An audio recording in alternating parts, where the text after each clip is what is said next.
It's like, just because that worked for Becky doesn't mean it's going to work for Iz. So Yeah. it's what works for you and what's the strategy that we need to try and adopt to get the best Mhm. your performances. So Yeah. knowing what time canteens open, knowing what time you can eat before, during, and after training, having an understanding of how your week is playing out in terms of sessions, we can then say, right, here's 2 or 3 options that we're going to have before a steady run. Here's 2 or 3 options we're going to have before a hard interval session, and play with stuff that way. Again, the other thing is, and it's not something you would have needed to do much of, and I know most of you go to training sessions with bottles over here, but it's actually having energy in your bottle. So rather than just having water in your bottle, having a carbohydrate electrolyte drink available to you that you can then sup on as you're actually in the training session. So again, that's keeping you topped up. Yeah.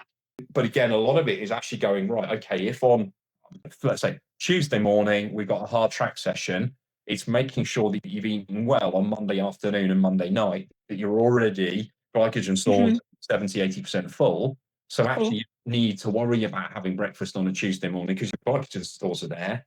And it's just literally waking up and having a little bit that you're not feeling, as you said, I'm not feeling sick because my stomach's feeling empty. So what I've got to try and do is get around all of those scenarios for you and find something that works for you.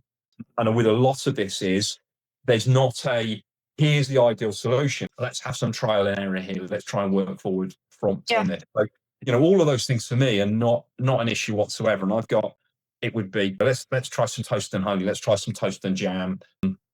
You want to potentially avoid anything that's fruit based, because fructose is badly absorbed.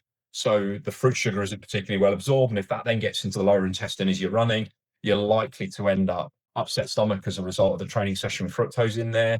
Anything that's got nuts and seeds in it, again, isn't particularly well absorbed. So, again, through trial and error, we need to go, tick, that works, no, this doesn't. And we build up a strategy over the next days, weeks, months that says, hey, I know if I've got a 90-minute steady run on a Sunday morning, and we're starting at 6:15 and I'm starting to run at 6:30, actually, I can go out, I can have had a mug of tea before I've left